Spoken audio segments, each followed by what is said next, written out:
Bonjour. Alors, je vous présente cette semaine, en fait, l'objectif du vidéo, c'est de vous présenter la semaine 12, puis de système d'exploitation. Ouais, c'est ça. En fait, c'est ça, système d'exploitation. Programmation système. Et c'est ça, de vous présenter un peu aussi, là, enfin, faire un peu le point là, sur la situation dans le cours. Donc, je suis conscient que peut-être les dernières semaines, ma planification n'était pas tout à fait au point en ce qui concerne le temps que ce que je vous demandais pouvait prendre. Il y a des fois, c'est parce que j'ai carrément sous-estimé le temps. D'autres fois, c'est parce que peut-être les circonstances, je pensais que peut-être certaines choses étaient claires, puis peut-être que c'était pas si clairement expliqué que ça dans mes PowerPoint. Donc c'est sûr que moi, j'essaie d'anticiper qu'est-ce que vous allez penser dans votre tête, puis des fois, plus ça avance dans le cours, peut-être j'ai moins grande... disons, je prends un peu plus pour acquis que vous allez comprendre certaines choses, disons, par rapport à ce que j'ai dit avant, puis on dirait que des fois, c'est peut-être pas aussi bien maîtrisé que ce que je pensais, donc pour vous, c'est plus dur de faire l'espèce de lien que moi je m'attendrais que vous fassiez. Puis d'autres fois, c'est carrément que moi-même j'ai fait des erreurs. Donc, par exemple, si on retourne ici, attendez un peu là que j'ai. Bon, par exemple, si on prend la semaine 10, donc ici on voit les temps que j'ai prévus, puis la durée effective de ce que ça vous a pris. Donc, hard parse, je pense que c'était gérable comme affaire. C'est sûr que c'était pas peut-être pas évident à coder, mais c'était gérable. Mais quand même, ça vous prend 5 heures, puis moi j'avais planifié 3 heures. Donc c'est sûr qu'au final, dans la semaine, ça vous fait 7h15. Ça, encore une fois, c'est toujours une médiane. Donc ça veut dire que quand c'est 5 heures, il y en a que ça leur a pris 8 heures ou 10 heures, puis il y en a d'autres que ça leur a pris 3 heures. OK? Mais moi, c'est la médiane que je mets. Donc, c'est sûr que 7h15 ici, vous, là, vous commencez à être un petit peu comprimé dans votre semaine, de votre fin de session. Fait que c'est sûr, 7h15, vous regardez ça, vous dites, je suis pas sûr que j'aime ça. OK? Puis je vous comprends. Donc, moi, je vais essayer de m'ajuster par rapport à ça, mais je veux dire, quand même bien que je vous dirais ça, ça n'empêche pas que des fois, je me trompe. OK?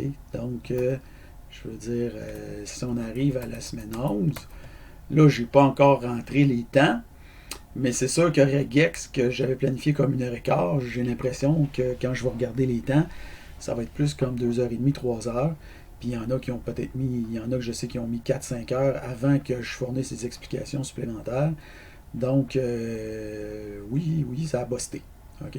Non seulement ça, ce travail-là, je l'avais mis sur 10 à la fin, mais en recomptant les points, il y en a beaucoup qui me l'ont fait remarquer. En comptant les points, je me suis rendu compte que ça donnait 9,5. Donc, effectivement, je me suis trompé là aussi. Donc, non, c'est pas que j'ai des problèmes de mathématiques, mais ça peut arriver. Donc, je me suis trompé. Euh, Après ça, ben là, c'est sûr que j'ai réagi en déplaçant le travail Python 8X à la semaine suivante. Je pense que j'ai bien fait, d'autant plus que le PyGrep ici, il a l'air pas si évident que ça. Donc, j'ai pas encore là toutes les. Tu sais, j'ai regardé sommairement les temps que ça vous prenait, mais en voyant les questions qui m'arrivaient, je me suis rendu compte aussi que dans ce travail-là, j'avais pris pour acquis certaines choses que finalement, ça fonctionne pas nécessairement de la même façon dans votre machine. Donc, par exemple, si je prends, je m'en vais ici à l'énoncé du travail. Donc là, moi, je me suis fait des notes à moi-même, ces espèces d'encadrés-là. Mais c'est que, voilà, par exemple, si vous faites un OS grep de frais, ben, ou en fait, les 3 premières lettres de votre prénom, les apostrophes ici simples, les guillemets simples, vont être ajoutés seulement si votre nom possède des accents. Ben, moi, je ne l'avais pas, disons, je ne l'avais pas vu venir ça. Je ne suis pas un expert de Schlex. OK? Donc, moi, en fait, c'est simplement que je me suis rendu compte qu'il fallait que j'escape mes séquences. Ça fait que quand je me suis rendu compte de ça, je me suis dit, bon, c'est quoi le module en Python qui fait ça? J'ai cherché, j'ai dit, ah, c'est Schlex qui fait ça. Fait que là, j'ai cherché Schlex, pouf, ça marche. Mais le détail de Schlex, quand est-ce qu'il met ses guillemets, ses apostrophes simples, quand est-ce qu'il ne met pas, je n'étais pas sûr de ça. Mais là, je me suis rendu compte par après que quand il y a un accent, il met ses apostrophes, c'est guillemets simples, mais quand il n'y a pas d'accent, il ne les met pas. Donc vous, quand vous allez faire cette espèce de patente à gosse-là, si votre nom ne possède pas d'accent, il n'y aura pas de guillemets. Ça fait que c'est sûr que vous n'allez pas obtenir la même sortie que moi. Donc, c'est mon erreur. Je veux dire, j'avais pas anticipé ça. OK? Mais ça a d'autres répercussions dans les diapos subséquentes. Okay? Comme là, quand vous arrivez ici, moi je vous dis d'essayer de mettre des guillemets autour de tout. Non seulement ça, ici, en fait, si jamais votre nom possède des accents comme le mien, quand vous allez faire un find string sur votre machine, c'est possible que ça ne marche pas. Donc, il y a plusieurs étudiants qui ont eu ce problème-là. Ils ont fait find string sur la machine avec des accents, ça ne marche pas. Pourquoi? Parce que on dirait que, là, mon truc il apparaît pas complètement ici, mais on dirait que, je ne sais pas si c'est seulement sur les machines Windows anglophones, ça j'aimerais ça être renseigné plus à fond là-dessus, mais sur toutes les machines Windows anglophones sur lesquelles j'ai, en tout cas tous les étudiants qui m'ont dit qu'il y avait ce problème-là, par hasard, il y avait une machine Windows anglophone. Donc, je présume que sur les machines Windows anglophones, ça ne fonctionne pas par défaut. Je pense qu'il existe un moyen de faire en sorte que ça fonctionne. L'idée, ça serait, je ne sais pas si je vais le faire, en fait, oui, je pourrais peut-être le faire.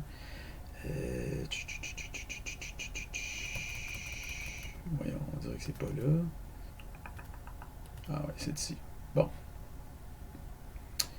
L'idée, ça serait que... C'est-tu la bonne affaire? Non, je ne suis pas sûr que c'est la bonne affaire. Ouais, c'est ça ici. Donc, c'est dans le panneau de configuration. Vous avez les régions. Modifier les formats de date et d'heure des nombres. Puis là, vous arrivez ici, administration, modifier les paramètres régionaux. Puis là, vous pouvez cocher ici bêta, utiliser le langage Unicode UTF-8 pour la prise en charge des langues du monde entier.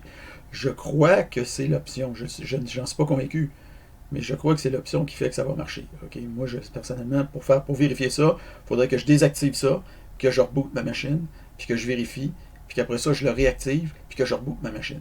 Ça ne me tente juste pas de le faire.